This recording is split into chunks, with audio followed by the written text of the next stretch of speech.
घर और किचन के काम मुश्किल भरे तो होते ही हैं, लेकिन थोड़ा सा दिमाग लगाकर, थोड़े से सूझबूझ से, साथ ही साथ छोटे छोटे टिप्स एंड ट्रिक्स को अपनाकर अगर इन कामों को किया जाए तो ये काम बहुत ज़्यादा आसान भी हो जाते हैं। नमस्ते दोस्तों, मैं हूँ छाया और आपके अपने चैनल छाया रसोई में एक बार फिर से आपका बहुत बहुत स्वागत है।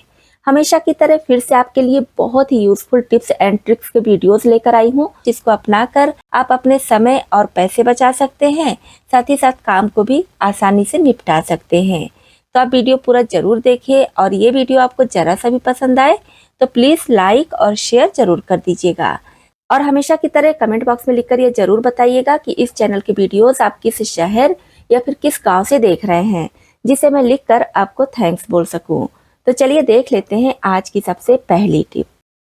सबसे पहले यहाँ पर मेरा गला थोड़ा खराब है, बोलने में दिक्कत आ रही है, तो प्लीज मैनेज कीजिएगा। अगर आप किचन में काम करते करते इस आदत को अपनाएंगे तो आपका काम बहुत ज़्यादा आसान हो जाएगा। जैसे कि सारा खाना बनाने के बाद हम खाने को एक जगह रखते हैं, तो खाना रखने से पहले आप स्लैब पर कोई न्यूज़पेपर बिछा लीजिए और उसके ऊपर खाना रखिए। इससे क्या होगा कि आपका जो स्लैब है वो गंदा नहीं होगा, बार बार साफ करने की ज़रूरत नहीं पड़ेगी, और खाना सर्व करते समय अगर कोई जूठा गिर भी जाता है तो न्यूज़पेपर पर गिरेगा।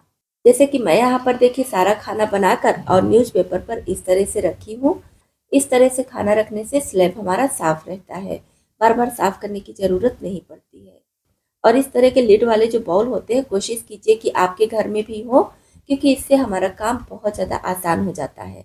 आप खाना बनाने के बाद इसमें निकाल कर रख लीजिए और इसी से आप सर्व भी कर सकते हैं खाना। साथ ही साथ खाना अगर बच जाता है तो इसी में स्टोर करके रख भी सकते हैं, और इसी बाउल को आप माइक्रोवेव में रख के खाने को गर्म भी कर सकते हैं।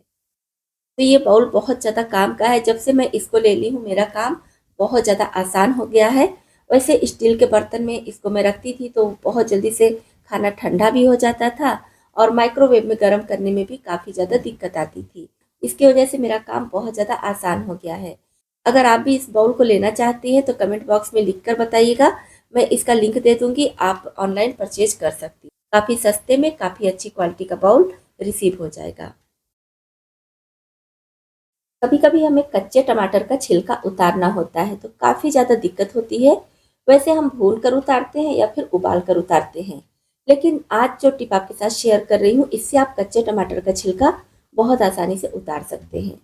तो इसके लिए आप लीजिए बढ़िया लाल पका हुआ टमाटर और चाकू के बैक साइड से इस तरह हल्का हल्का रब कीजिए, जिससे कि छिलका इसके पल्प से अलग हो जाएगा। तो कहीं भी छूटना नहीं चाहिए, हर तरफ अच्छे से उल्टे साइड से रब करेंगे। उसके बाद इधर चाकू से टमाटर में कट लगा देंगे और फिर छिलके को निकालेंगे। बहुत आसानी से छिलका निकल जाएगा।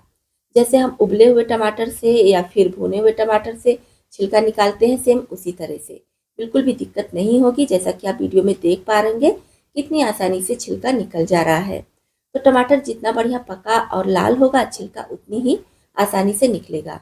तो बहुत ही बढ़िया टिप है, इस टिप को आप भी जरूर अपनाइए, आपके किचन का काम बहुत ज़्यादा आसान हो जाएगा। चलिए बढ़ते हैं नेक्स्ट टिप की तरफ। इस तरह के छोटे छोटे स्पून वगैरह हम सभी के घरों में होते हैं, और ये इतने छोटे हैं कि इधर उधर पड़े रहते हैं तो समय पर मिलते नहीं हैं। जैसे कि ये व्हाइट वाला है तो बच्चों के टिफिन का है, ये अगर इधर उधर रख जाता है तो जल्दी मिलता नहीं है। साथ ही साथ कुछ स्टील के छोटे स्पून हैं, ओपनर है, तो ये सब जल्दी मिलता नहीं है। तो इसको एक जगह इकट्ठा करके रखना जरूरी है, जिससे कि समय पर ये मिल जाए। तो इसके लिए मैं यहाँ पर चश्मे का केस ली हूँ। खाली चश्मे का केस ले लीजिए और इसमें इस तरह से इकट्ठा करके रख दीजिए। तो इससे हमें चीज़ों को खोजने की ज़रूरत भी नहीं पड़ेगी, सारी चीज़ें एक जगह इकट्ठा रहेंगी। तो इससे हमारा काम भी बहुत ज़्यादा आसान हो जाएगा। इस तरह के लीड हम सभी के घरों में होते ही हैं। ज़्यादातर कंटेनर टूट जाता है, लीड सही रहता है। इसको बिल्कुल न फेंकिए, इसका हम बहुत ही बढ़िया यूज़ ले सकते हैं अपने किचन में। इस तरह से मैं इसमें ऑयल का बॉटल रखी हूँ, तो थोड़ा बहुत तेल अगर गिरेगा भी तो ढक्कन में रह जाएगा, स्लैब बिल्कुल भी गंदा नहीं होगा। इसी तरह से आप तेल या फिर रिफाइंड ऑयल, देसी घी या फिर अचार की बरनी वगैरह भी है, उसको इस लिड पर रख सकते हैं। इससे किचन का स्लैब वगैरह एकदम साफ रहेगा, और अगर लिड गंदा हो जा रहा है तो इसको आप बाद में धुल भी सकते हैं।